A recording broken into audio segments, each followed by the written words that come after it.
Okay, again, so there's 4 different footage. It's not very good quality. This was done 10 years ago at least. So, it's shot with older camera, bad lighting. In fact, the biggest problem we have is I lent the lights, the lighting kit that we had here at school to somebody, and they didn't bring the cables back, so I didn't have the lighting kit. So we were just, lights from Costco we were using or whatever. So let's bring it into Premiere. So I'm going to go into Premiere. And I start a new project, and we'll call it Music Video 2. And choose the folder, of course, where you want it. And then hit OK. And then bring all 4 footage in by going under File, Import.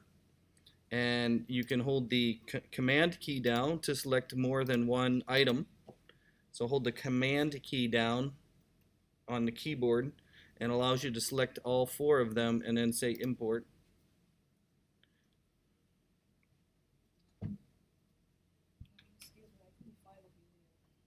Did you log into this?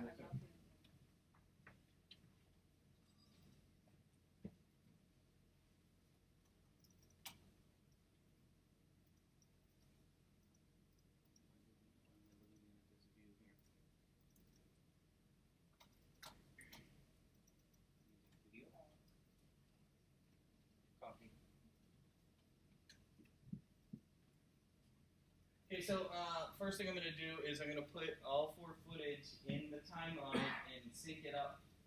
So you can start with 1, 2, you can go from 1, 2, 3 if you want. So again, I'm going to take the first one and I'm going to drag it into the timeline.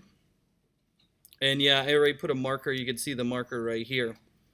So there's already a marker, and you might have to move it down a little bit. You're gonna have to. We're gonna have to move them around. You'll see there's a little green marker right here. This is a marker, and so as you play a video, either here or if you double click on it and play it up here in this window, you can add a marker either here or over here as well.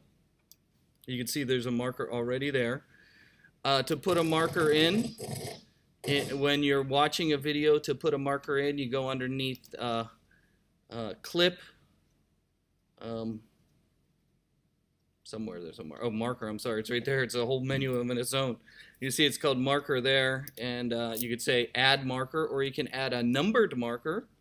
You also have add chapter marker and add flash cue marker.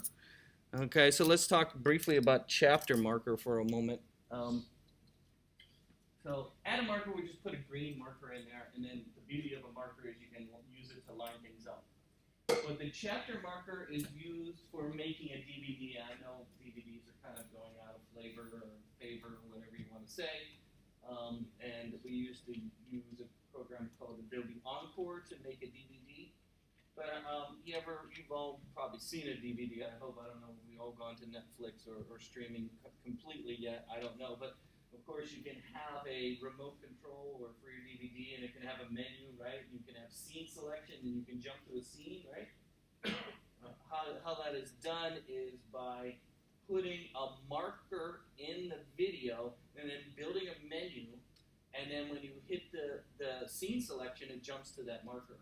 So in order to make a marker in a video for the menu of a DVD, you would use this thing called a chapter marker. So if let's say this was a movie, and I wanted to make a menu for scene selection, I could then do that using add chapter marker.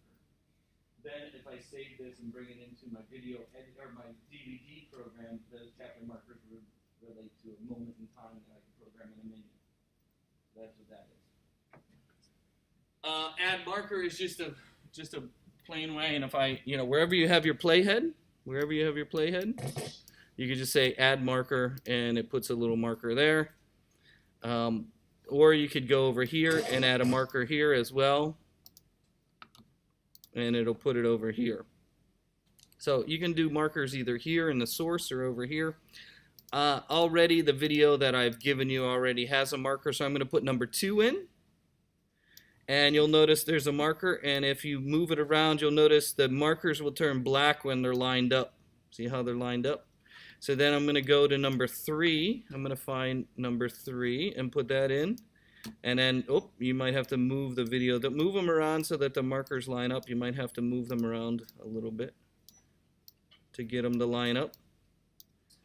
And then there's one more. There's a 4. You have to drag it on top, and it should line it up as well. So again, put all 4 videos in the timeline and line the markers up. Each video has a sync spot. Once you're done lining them up, move them the endpoint so that the endpoint is all at the very beginning as well. So again, drag them into the timeline and then move the endpoint so that they're all lined up at the beginning like this. So then you would, move the endpoint so they're lined up at the beginning, and then move them all over by selecting them all. You can hold the shift key down and click on them, or you can drag over all of them like this, and you can move it all the way back to the beginning like that. So again, try and move them around so that the green markers all line up. Cut change the endpoint so that they're all flush, and then move them all back together towards the beginning. Again, to mute the track, I'm going to go M, M, M. And then if you played it, you're only going to see one video right now. Oops. There we go. If you scrub through, of course, you're only going to see the top one. You only see the top one right here, number 4, because that's on top. Okay, now we go into multi-camera editing. Yes? What do those blue boxes represent for A1, A2, and A3? A1 is audio 1. I know, but why is it blue but not A4? I think it's just because it was the default one. I could turn it on. When you first open it, it goes 1 through 3, or 1, 2, 3. And it added the 4th one when we put the 4th music up here, and so it just didn't have it as blue. I'm not sure why it's blue. I'm not sure why some are blue and some are not. How about we turn it all? I don't know why. I'm not sure why it's blue.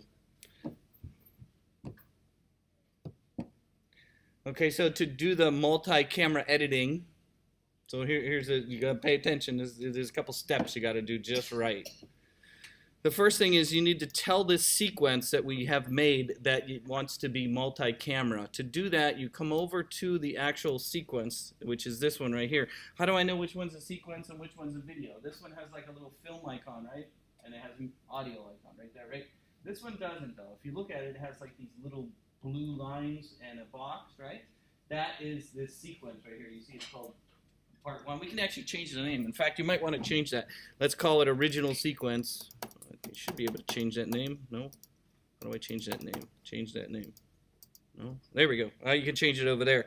We can call this Origin, O-R-I-G, Original Sequence. C-Q-U-E-N-C-E. Sequence? C-C-S-E-Q-U-E-N-C-E. So again, look at the icon. You'll see this icon is this sequence over here. Okay, and the sequence is how we put it together, which is different than the footage icon, right? Okay, so what you want to do is you want to right-click. You're going to right-click on this sequence here. So I'm going to right-click on that sequence, and I'm going to go all the way down. There's a bunch of lists in there. Right-click. You can see, woo, there's a whole bunch of stuff in there. And I want to do what? What do I want to do? I wanted to, what do I want to do with this? I wanted to right-click. And I want to say new sequence from clip. New sequence from clip. I'm going to go to where it says new sequence from clip.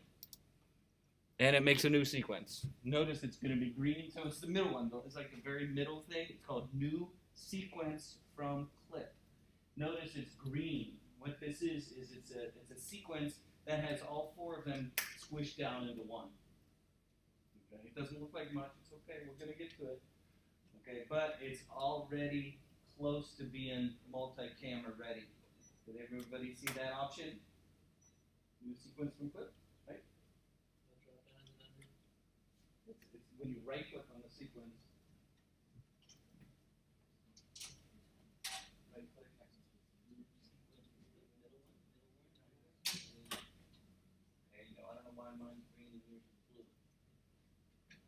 make it from? No, did you make it from the sequence? Did you make it from here? Oh, here. No. Or what's that? I don't know. These are both. Okay, I don't know. So once it's green, everybody see it? Everybody cool? We're gonna change it to multi-camera. To change it to multi-camera, you go over here to where this pull-down menu is. There's like a little pull-down menu right here, okay? And we're gonna change it here to where it says multi-camera. Oh wait, let me see. What do I want to do? Multi-camera audio. No, I don't want to do that. No, I don't think we need to actually do that. I think what I need to do is, they keep changing it on me, how they do this. What we want to do is over here. Hold on, I'm really close. And go to where it says display mode, multi-camera. No, that didn't work. No. Somehow I need to tell this to be a multi-camera.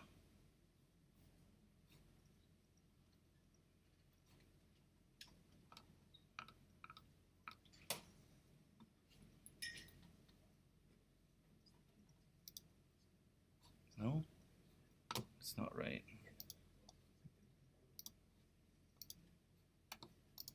Oh, it's over here, I think. Hold on. I have to remember.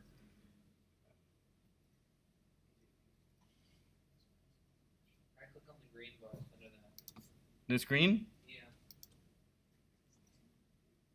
Oh, here we go. Yeah, multi-camera enable. Yeah, click on the green thing itself, this thing right here, the green part, where it is here, and say multi-camera enable. That's it. Thank you. Did you see that? Then up here in the top monitor up here in this area up here, right click and say display mode multi-camera.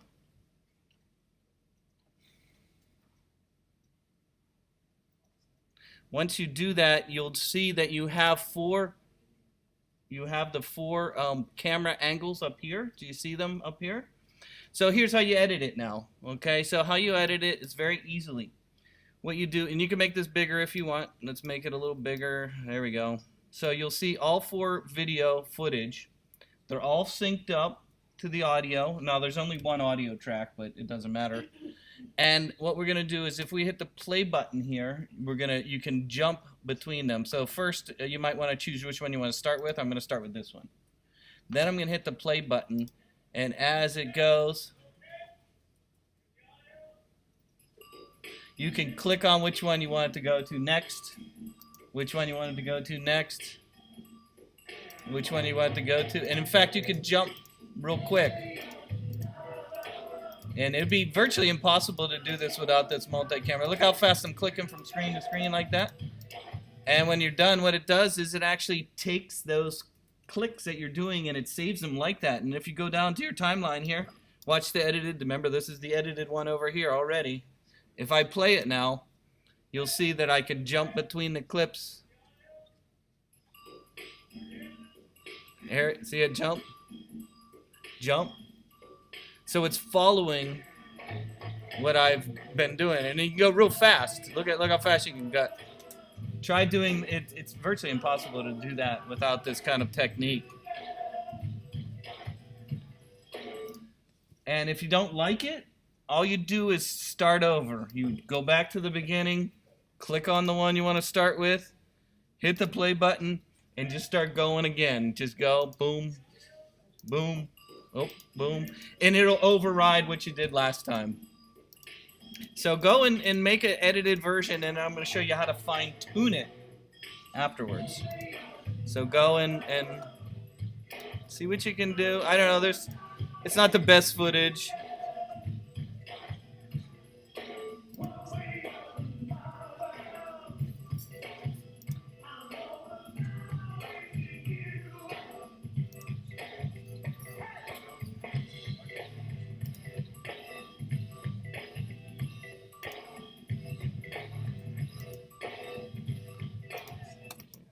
Uh-oh.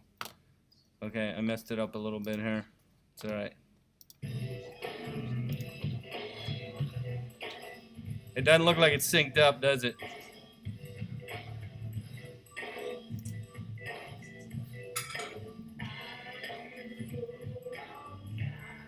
I don't think it's synced up right.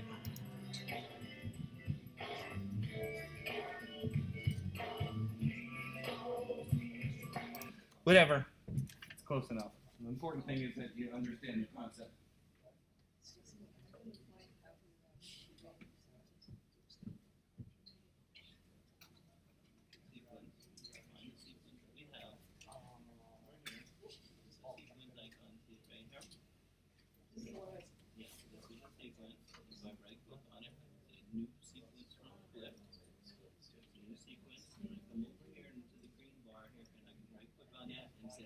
Multi-camera enabled, and then once that's enabled, I come up here to the top bar up here, and then I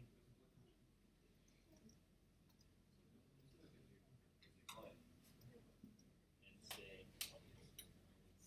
display multi-camera, and then that's sort of where you can do that. But I was just Yeah, hold on 1 second.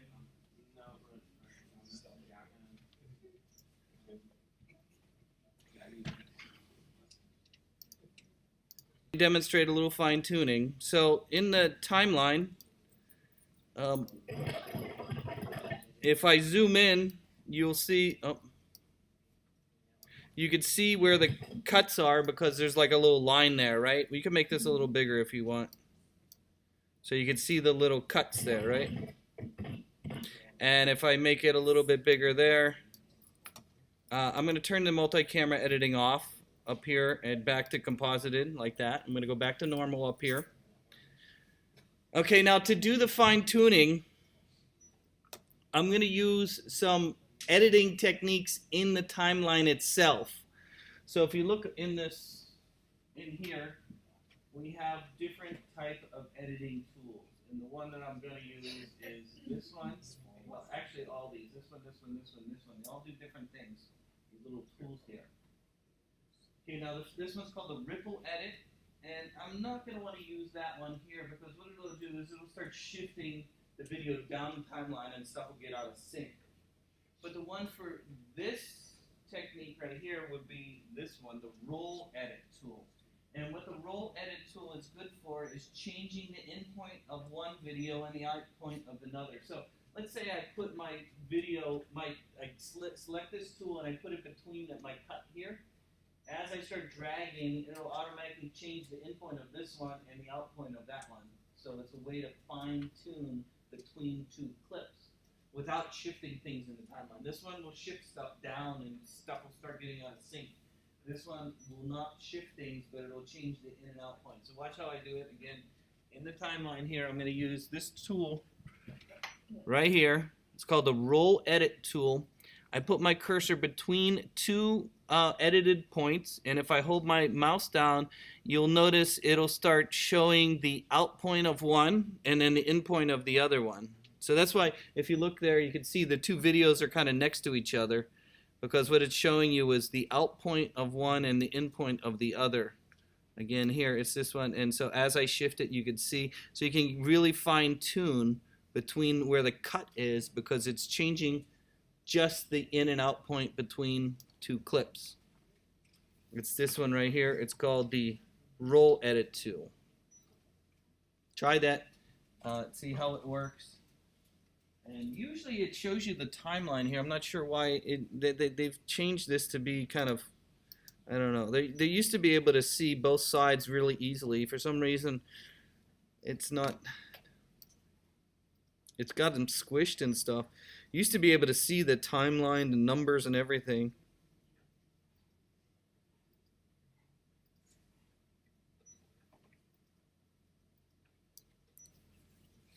So this is a movie that I shot, like I said, about 10 years ago at least at Mountain Charlie's in Los Gatos.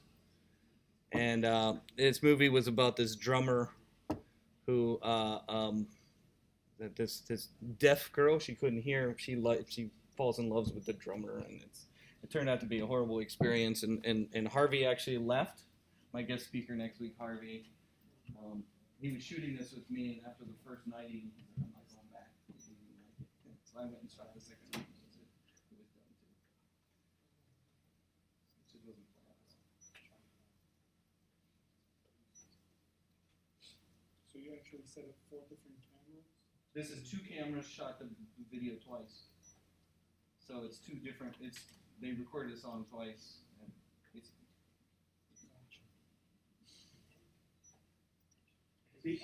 did you see how to use the roll edit? Try it, and put it between 2 cuts, and you can fine tune between two clips very easily. And as you roll, you can see it up here, the 2 clips. The one is the end point, and the other one's the out point.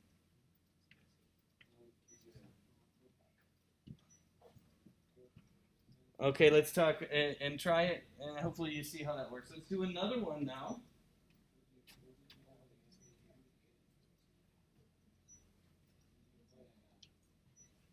These two tools here, one's called the slip, and the other one's called the slide tool. And basically how they work is very similar, but it's a little bit different. This one right here is called the slip tool, and this one is called the slide tool. The slip tool is used to change the in and out points of one clip. So let's say I'm here on this video right here. So let me move my playhead. So you're looking at this video right here. And I want to change, I don't want to move stuff in the timeline, but I want to change where this one starts and this one ends. Okay? I want to change it. I can use this tool, and if I click inside here and I start dragging, what I'm doing is I'm not moving, it's like shifting where the in and out point is without changing it in the timeline. So it's like I'm shifting, because think about it, there's a starting point to this video and an ending point for this clip in there. If I'm using this tool, it'll shift the in and out points of where it starts and where it ends. Okay, that's this tool right here. It's called the slip tool. And the actual opposite is this one, the slide tool. It keeps the video in and out point the same, and it changes the in and out point of the ones that are next to it. So instead of changing this one, you want to change this one that's here and then this one that's over here, and it'll actually move it inside the timeline by adjusting. So it's not changing any of the time, it's just actually changing the in and out points of the video around it. So it's very useful for fine-tuning your video if it's in next, if it's next to each other like this, like the way it is here, and these tools. Now, the one I never used was this one called the ripple edit tool, because that'll shift things in the timeline. And if I use that one again, if I use this one and I start moving the clip, it'll start shifting things down the timeline. And oh, did you see it move? And then stuff's gonna get out of sync with my audio, if my audio was in sync in the first place, which I don't think it was anyways. But think about those tools and how they might help you in your fine-tuning. Again, this one is roll, this one's slip, this one's slide, and they're used to adjust the in and out points of your video in the timeline. Very useful feature for editing. So try that. See what they do.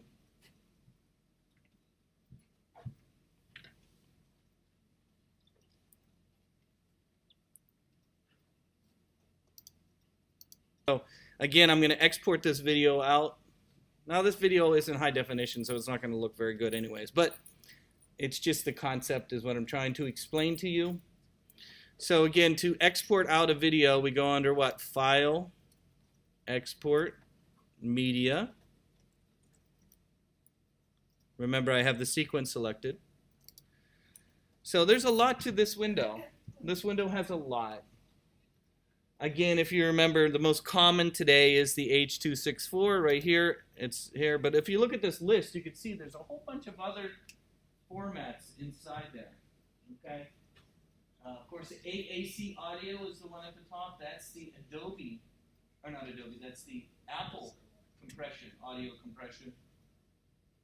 Okay, it stands for Advanced Audio Compression. That's what AAC stands for.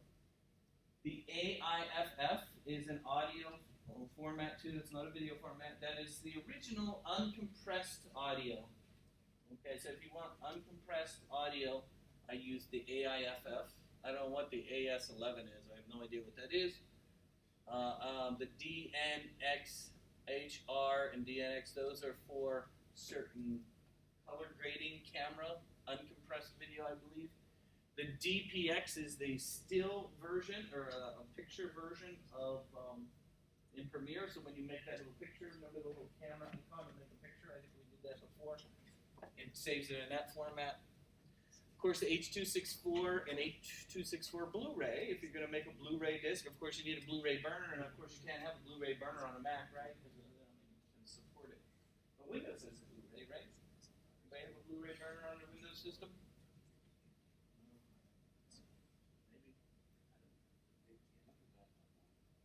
That's kind of dying out, DVDs and CDs, is because everything's streaming now.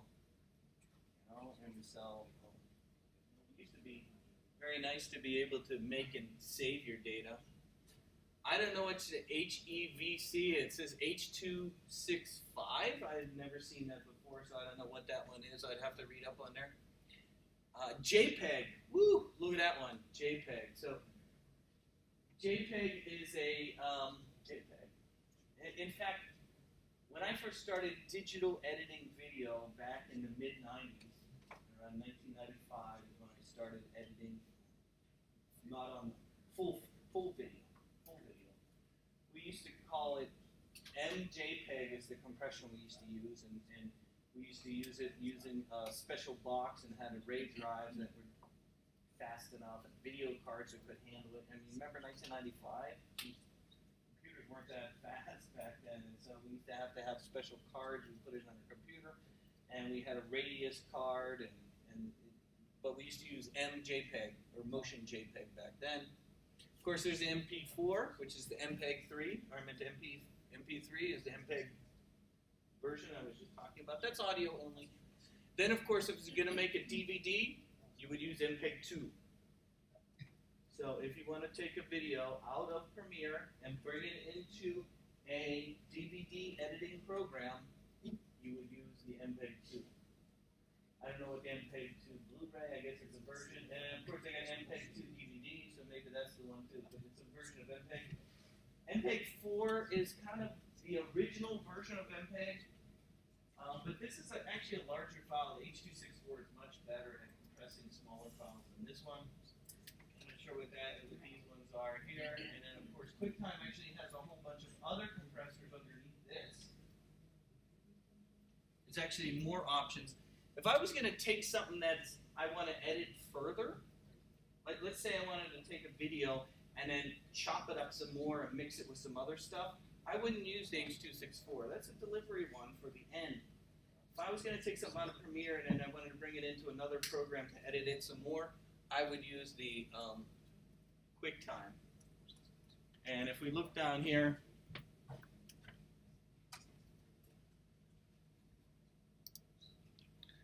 if I choose QuickTime here, you'll notice I got some options here under presets, and you'll see there's a variety of options inside there depending upon what size I want. And if I choose, let's say I wanted, this is DV NTSC widescreen, I could choose that. Then if I come down here, you'll notice there's a compression here, or codecs. Remember I wrote the word codecs, it's right here. If I choose that, you'll see there's a whole bunch of other compressors. Look at all these. Whoosh. And there's a whole nother list now. This is all the list that's under, and remember the Motion JPEG I was talking about? Woo, I've been using that for 20-some years ago. There's a whole bunch of more compressors. These ones are used for compressing a video that you're going to edit more later on.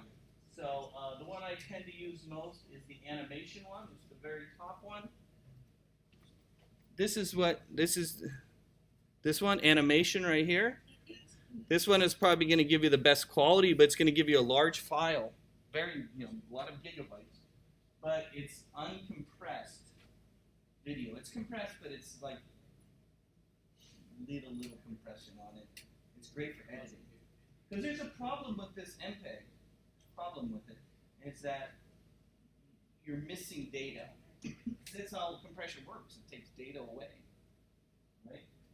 So if you want something that's going to be quality that you can re-edit further, I would use the animation. In fact, if I take something out of After Effects and I'm going to bring it into Premiere, I use the animation codec. This is the one I use out of After Effects. So again, QuickTime animation is the editing one. The reason why, let's go back in time even further. Yes?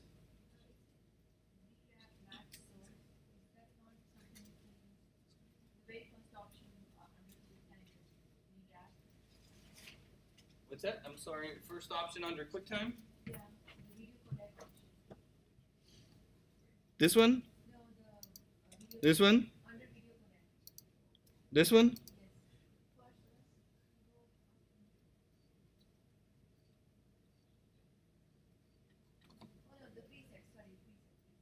What's that? Presets? Match? Source? Yeah, that would be the original. Whatever codecs is on this originally. Yeah, that might be good. Well, you can probably keep it like that. It's not going to make it any worse, but it's not going to make it any better. So, yeah, that might be. It would match whatever this original compression is. What's that? I just changed it to match source. Yeah, that's, I guess you can use that one. Or this one. Well, it's because that's the source. You would have to change that to DV. I was using DV to see widescreen. Yes, that's the one I was using originally, and then I changed this to animation. No, there was a compression somewhere in there. This one. Change it to animation. Okay, so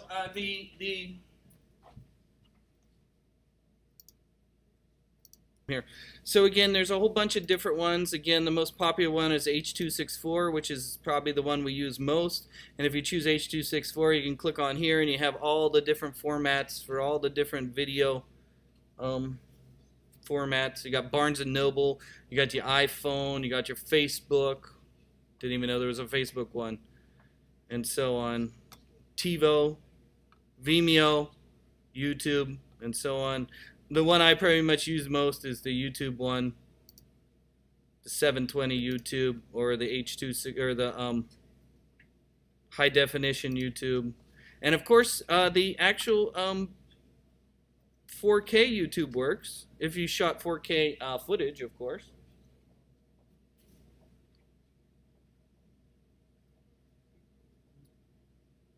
So these options, if you can see them, this is old standard video. The 480 is what you would see, old standard video. The 720, where does that come from? That actually comes from JVC. Who's JVC? JVC is a company that makes cameras. They came out with one of the first high definition video cameras, but of course it couldn't do the full 1280 by 7, the full 1920 by 1080. But what it could do is 1280 by 720. And so that's what this one is. It's actually 1280 by 720. Okay, and that's kind of, we call it the JVC, we call it the low end high definition. And then this one is, of course, the 1920 by 1080. It's the standard high definition, and of course you got the 4K. So these are the most common ones that I would use for delivery. Yes.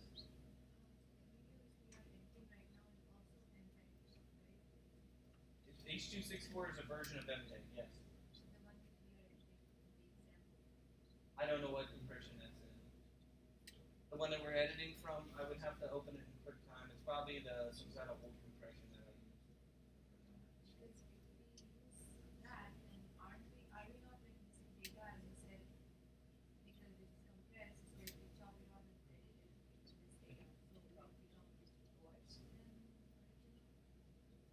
Yeah, it'd be worse. Is that what you mean?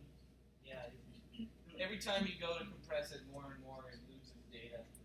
Quality goes down, down, down. It's like JPEG compressing a picture, and then JPEG compressing it, and then JPEG compressing it. It tends to get worse and worse.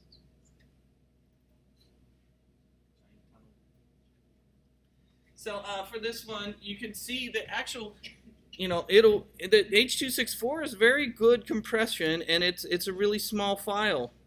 If you look here, it might even give you some information about how big it is. See, estimated 468 megabytes. Another way to reduce your file size down, if let's say you're trying to live within a target, another way of reducing the file size is to change the dimensions. 1920 by 1080, of course, go down to this little smaller size. So this one, if you look here, it says estimated 468 megabytes right there. But if I go down in size to the, let's say the old version, the standard widescreen right here, 480 widescreen, you see it's only 233 megabytes. So again, changing the window size is going to make your video a lot smaller. And if you're trying to squeeze it into a space, I was trying to make a video for a Japanese market. In Japan, they have this, in the store, they have like a little video display, and they were asking me to make a video to fit on there. And it was a very old display, and they're like, it needs to be MPEG 1, or no, MPEG 2. And so I couldn't use this, and then they say they wanted it less than 80 megabytes. So I was trying to compress a, like a 4-minute video down to less than 80 megabytes at MPEG 2, and it was virtually impossible. Because MPEG 2, if I choose MPEG 2, it's going to be double this. The MPEG 4 is so much better compressor. It makes things so much smaller than the older one. They keep getting better and better and better. If you want to talk about streaming video, I'll be glad to talk about that. If you want to know how Netflix works, we can do that from this class if you want. I don't know. I don't want to bore you to death. We can take a break. How about we take a little break, come back, and we'll do something else about that. Okay, but think about, try some of these. The only way you're going to learn how to use them is to try them. It's only time. Compress, see what it looks like. So let's take a little break.